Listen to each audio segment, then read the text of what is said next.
Jason Stephan, read yourself MLA and caucus member of the UCP government. You're asking your own government to hold an inquiry into the way the government has handled the COVID crisis, and could you tell us a little bit about that, specific things you'd like to look into? Well, to me, it is the right thing to do.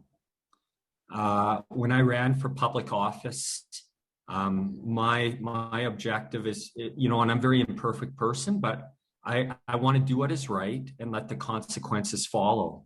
I believe that's how the public interest is served. With the ramifications of what we just went through with the COVID restrictions, I mean, those restrictions reached deep and broadly into all of our lives. And, given that unprecedented situation and event, it's really important for government to learn from this and be better. It's important that we get public input, hear their stories, and to learn from it. We need to be better as government, and it will help with giving people the opportunity to share their experiences and their perspectives will, of course, help healing for them individually and in their families, and will help us as government be better.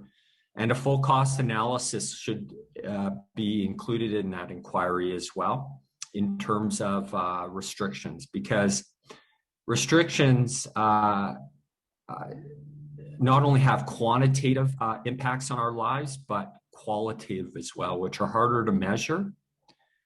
But understanding the cost of restrictions will lead to better decisions. Are there other elements of the response that you'd like to address as well? Everything from vaccine rollout to masks to treatment of COVID itself. Are there other elements of it, or do you want to focus in sort of with a laser focus on restrictions? No, I think government needs to be as good as they can be. And I think new ideas, as you mentioned, therapeutic treatments that have been shown to help mitigate the harms of COVID should be explored and embraced when they have merit. So this is about government being better and engaging and learning from the public as part of that process. But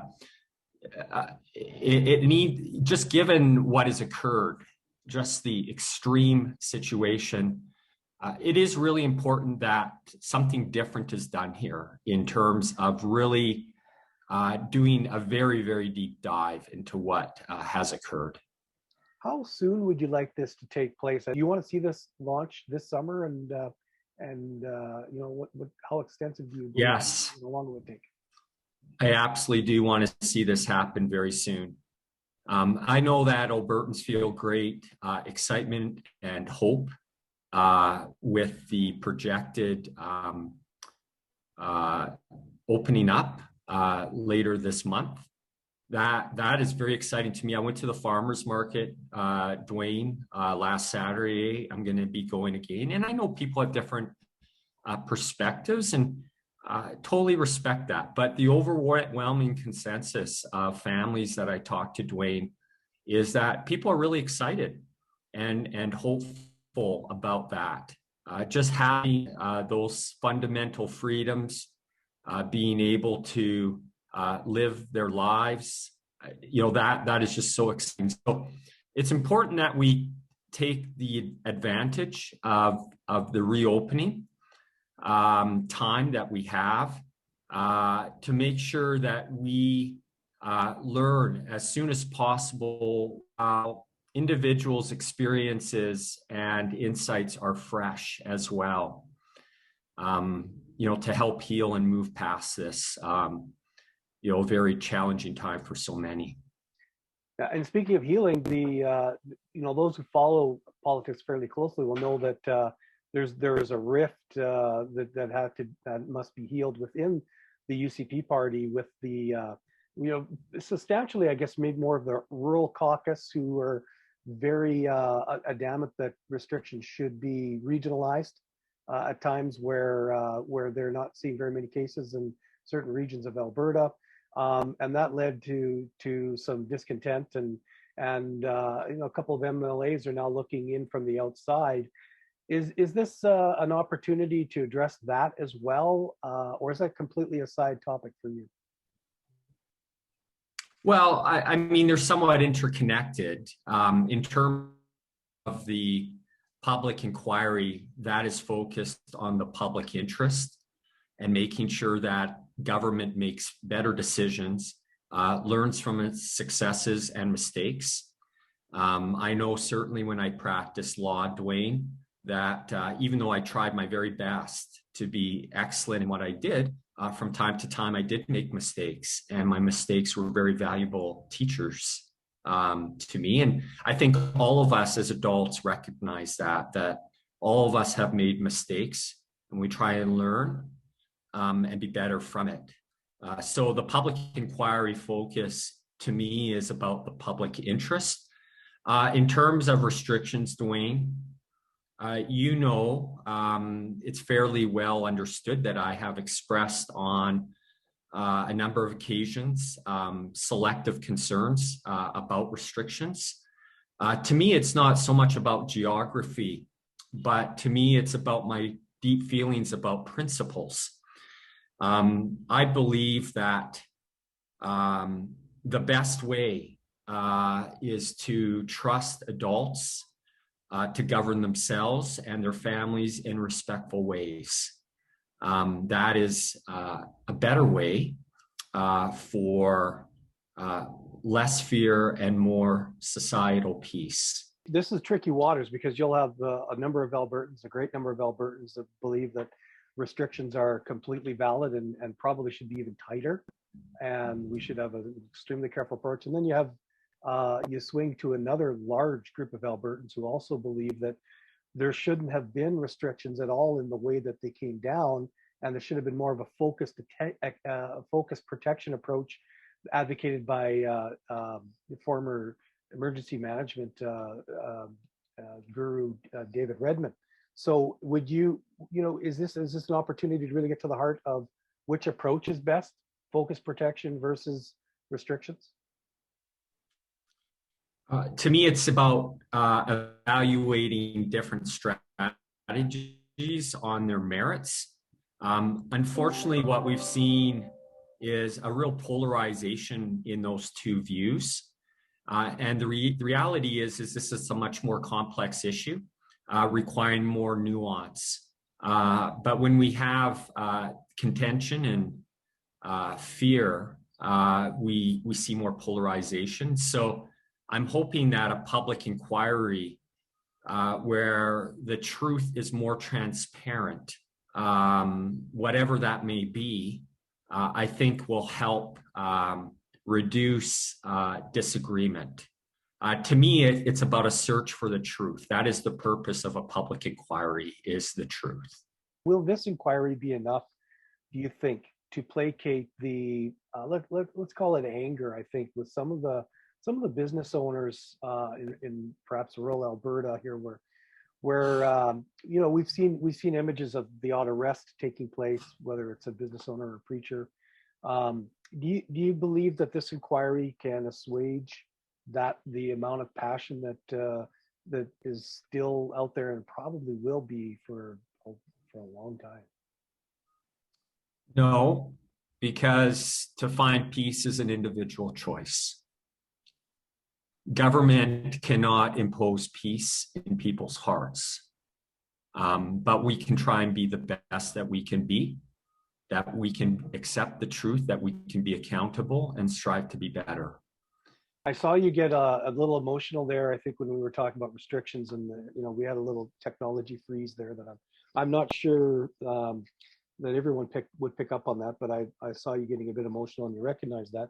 Is there something in particular that makes you emotional? Are you thinking of a particular person or business or situation that you would love to get to the bottom of? Sorry.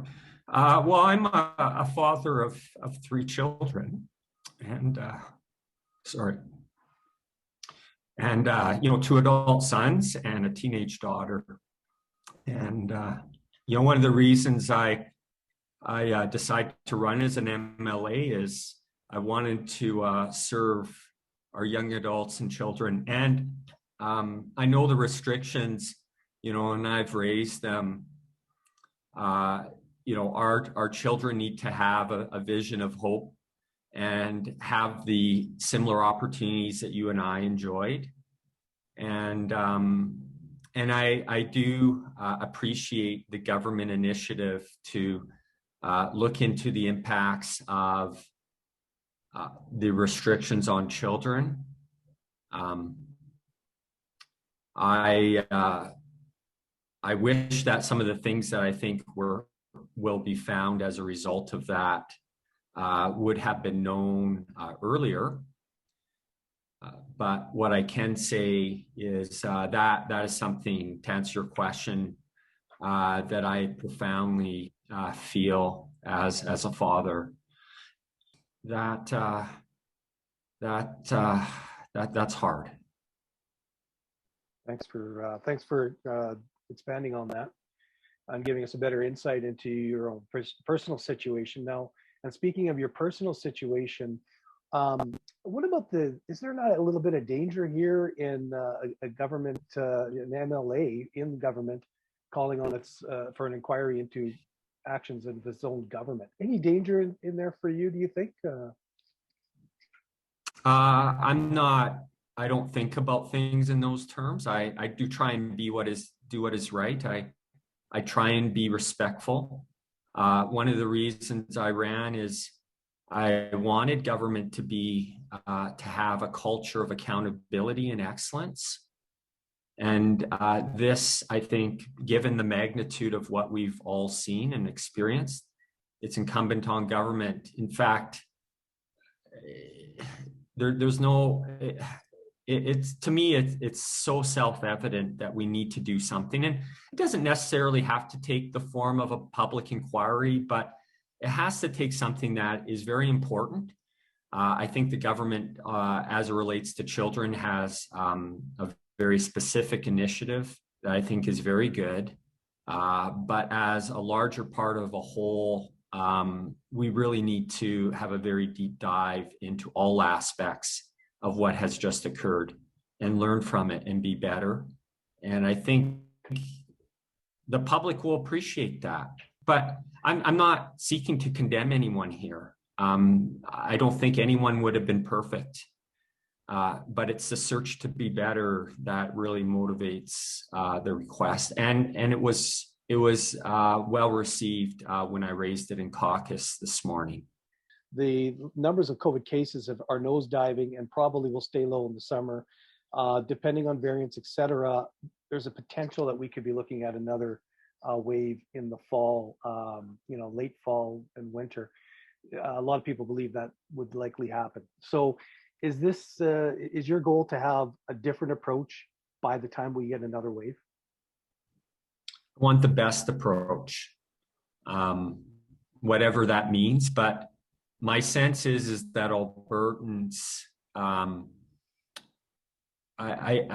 don't think the vast majority of Albertans do not want to see a reoccurrence of what we just saw. If we are prepared, there will be less fear. We need to become more prepared, more self-reliant individually in our communities. And frankly, as a government, we need to take advantage of the opportunities afforded to us to be better prepared. Before I let you go, is there anything else that I hadn't touched on that you'd like to say that you think is important that Albertans know? Well, I would say that I'm very Albertans are really excited and feel hope about having things open up. I'm so excited for that. And that is the vast majority of Albertans. But I know that there's a few individuals who have concerns. It's important that we treat them, respectfully and kindly. and that those who do have those concerns likewise do not seek to impose those perspectives on others. It's important that we just, govern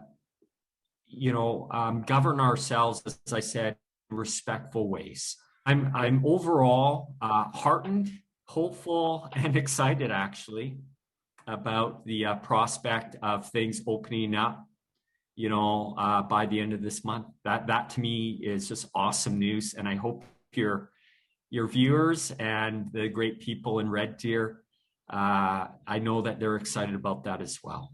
Okay, thank you very much. Now, and you have had a chance to bring this up in caucus just within the last few hours. You said it was received fairly well. Any idea if that means that it's going to lead to an inquiry? To me, it's less about the form and more about the outcome. And whatever form that takes me, it's all about the outcome to be better, to learn, and to contribute to healing through a process of engagement. Jason Stephan, MLA Red Deer South and caucus member, thank you very much for your time and talking to us about the calling for a public inquiry into the handling of the COVID pandemic in Alberta. And thanks so much for your time.